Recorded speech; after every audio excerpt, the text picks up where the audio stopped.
हरे कृष्णा। हमारे इस भागवत प्रभा आज के इस भाग में आपका स्वागत है और हम बड़े सुंदर रूप से इस भागवत में प्रवेश कर चुके हैं और आज हम इसके तीसरे अध्याय पर चर्चा करने जा रहे हैं। कहते हैं इस अध्याय का शीर्षक है समस्त अवतारों के स्रोत। स्रोत का मतलब है सोर्स। सारे अवतार जितने आप चर्चा सुनते हैं इनका सोर्स कौन है, वो लिखा है कृष्ण।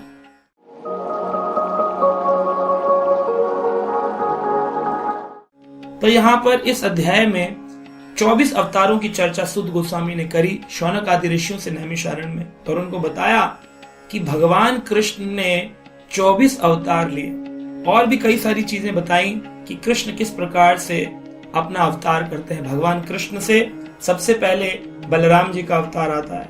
बलराम जी से चतुर्व्यूह विष्णु, जिसमें संकर्षण, प्रद्युम्न, अनिरुद्ध, वासुदेव। उसके बाद जो संकर्षण है ये पुनः अपना विस्तार करते हैं नारायण के रूप में। नारायण फिर अपना विस्तार करते हैं प्रद्युम्न, अनिरुद्ध, वासुदेव, संकर्षण के रूप में। तो ये संकर्षण जो द्वितीय संकर्षण है, जिनकी पत्नी कांति देवी हैं, ये संकर्षण आगे अपना विस्तार करते हैं महा विष्णु के रूप में, जिन्हें करुणोदक्षाई विष्णु कहते हैं, जो कर्ण सागर में लेटे हैं। और यही संकर्षण अपना अवतार करते हैं आगे महा शिव के रूप में, जिन्हें सदाशिव कहते हैं। और ये वैकुंठ में सदाशिव चतुर्भुजधारी विष्णु रूप है। अब यही जब भौतिक सृष्टि का प्रारंभ होता है तो जो ये करुण सागर पे लेटे हैं करुणोदक्षा विष्णु, इनके रोमकूप से असंख्य ब्रह्मांड निकलते हैं और हर ब्रह्मांड में जो है पहले अपने पसीने के जल से उसको भर देते हैं आधा, और उसमें फिर गर्भ में उसकी लेट जाते हैं। उस ब्रह्मांड एक एक ब्रह्मांड में अपने को विस्तारित करते हैं करुणोदक्षा विष्णु। किस रूप में? गर्भोदक्षा विष्णु के रूप में। उसकी गर्भ में विष्णु बनकर लेट जाते हैं और वो लेटे भगवान विष्णु की गर्भ से, नाभि से एक कमल निकलता है और उस कमल की डंडी में 14 लोक होते हैं और कमल के ऊपर ब्रह्मा जी विराजमान होते हैं। अब जो ये ब्रह्मा जी आते हैं, इनको सेवा दी जाती है कि ब्रह्मा जी आप सृष्टि की रचना करिए। जब ये सृष्टि की रचना करते हैं तो ये 14 लोक जो हैं, इसमें बीच में पृथ्वी है, नीचे 7 लोक हैं, तल, वितल, सुतल, तलातल, महातल, रसातल, पाताल, और ऊपर है भूलोक, भूवरलोक, स्वर्गलोक, तपलोक, जनलोक, मोहरलोक, ब्रह्मलोक, सत्यलोक जिसे कहते हैं। तो इस प्रकार से ये 6 लोक ऊपर, 7 लोक नीचे। ये नाल जो है कमल की डंडी के अंदर ही है और ब्रह्मा जी ऊपर विराजमान होकर के भगवान गर्भोदक्षा विष्णु से प्रार्थना करते हैं, मुझे शक्ति प्रदान करें, ज्ञान प्रदान करें, तपस्या करते हैं। तब भगवान उनको अपनी महिमा के बारे में वर्णन करते हैं। चतुश्लोकी भागवत सुनाकर 4 ही श्लोक में भागवत सुनाते हैं और कहते हैं अब इसका विस्तार करो।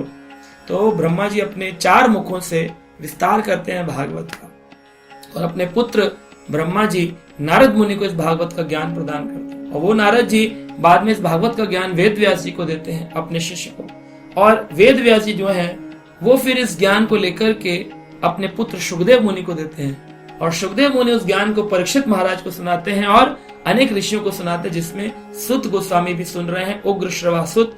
और ये उग्र श्रवासुत जो है सुनकर के आगे शौनक आदि ऋषियों को सुना रहे हैं। तो इस प्रकार से आप सुनिए ब्रह्मांड। अब इस ब्रह्मांड में गर्भोदक्षाई विष्णु जितने जीव हैं, हम सब 84 लाख योनियां, इनके अंदर कहते हैं हमारे अंदर परमात्मा विराजमान है, अपना विस्तार करता है परमात्मा क्षीरोदक्षाई विष्णु के रूप में। क्षीर यानी दूध, दूध के सागर पे भगवान लेटे हैं क्षीरोदक्षाई विष्णु, और वो भगवान क्षीरोदक्षाई विष्णु हमारे हृदय में चतुर्भुज रूप लेकर के खड़े हुए हैं और हमें गाइड कर रहे हैं। अब ये जितने भी अवतार लेते हैं हम भक्तों को शिक्षा देने के लिए, कुर्म अवतार, मत्स्य अवतार, परशुराम अवतार, वामन अवतार, बुद्ध अवतार, कल्कि अवतार, राम अवतार, लेकिन कृष्ण अवतार नहीं है। कृष्ण अवतार नहीं, क्योंकि विष्णु अवतार नहीं ले रहे हैं। कौन ले रहे हैं? कृष्ण ले रहे हैं। जयदेव गोस्वामी ने एक स्तोत्र लिखा जिसे 10 अवतार स्तोत्र कहते हैं। उस स्तोत्र में लिखा केशव धृता मीन शरीरा जय जगदीश हरे। केशव धृता, कृष्ण ने रूप रखा। केशव धृता शुकर रूपा जय जगदीश हरे। शुकर यानी वराह रूप लेकर। केशव धृता नरहरि रूपा जय जगदीश हरे, यानी कृष्ण ने नरसिंह का रूप लिया। केशव धृता वामन रूपा, वामन देव बन के कौन आए? कृष्ण ही आए। तो लोग बोलते हैं जी विष्णु के अवतार कृष्ण है। जयदेव गोस्वामी के स्तोत्र पर दुनिया डांस कर रही है, उसमें आप जाकर पढ़ लीजिए, उसमें कृष्ण ही सारे अवतार को रख रहे हैं। और इस भागवत के 3 अध्याय के 28 नंबर श्लोक में इस बात को प्रमाणित किया गया है, एते चांस कलहा पुंसा कृष्णस्तु भगवान स्वयं इंद्रियारी व्याकुलम लोके मृडयंती युगे युगे। हर युग युग में इंद्र के जो दुश्मन हैं उनका नाश करने के लिए भगवान अलग अलग रूप लेकर के आते हैं। कभी लीला अवतार, कभी युग अवतार, कभी पुरुष अवतार, ऐसे कई प्रकार के अवतार भगवान लेते हैं। हर युग में भगवान अवतार ले रहे हैं। हाँ? हर युग में भगवान आते हैं। त्रेता, सतयुग, त्रेता, द्वापर, कलयुग, उसे युग अवतार कहते हैं। भगवान अपना 3 विष्णु के रूप में विस्तार कर रहे हैं, जो मैंने बताया, कर्णोदक्षाई, गर्भोदक्षाई, शिरोदक्षाई, इसे पुरुष अवतार कहते हैं।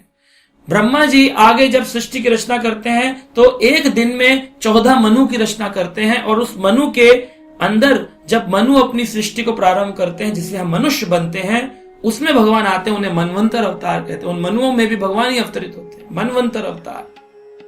और फिर आगे भगवान जो है लीला करने के लिए आते हैं, राम बन के, कभी बुद्ध बन के, कभी कल्कि बन के, कभी परशुराम बन के, इन्हें लीला अवतार कहा जाता है।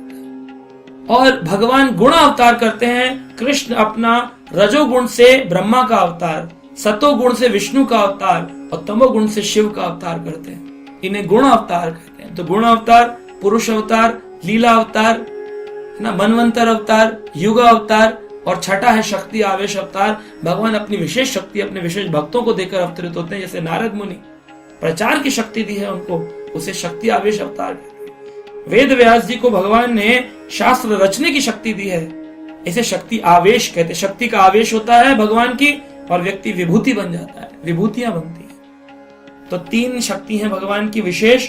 एक है भगवान की कृष्ण तत्व, एक है शक्ति तत्व, और एक है जीव तत्व।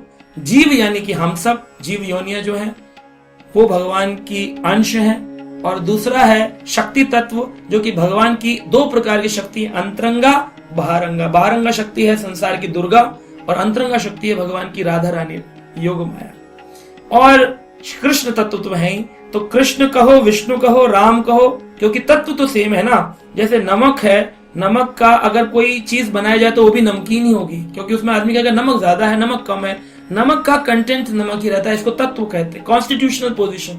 तो ऐसे ही कृष्ण तत्व चाहे राम में है, चाहे वो वराह में है, नरसिंह में है, वो कृष्ण का तत्व ही रहता है। इसलिए कह रहे श्लोक में, एते च अंश कलहा पुंसा, कुछ अंश अवतार हैं, कुछ कला अवतार हैं, कृष्णस्तु भगवान स्वयं, लेकिन कृष्ण स्वयं भगवान है।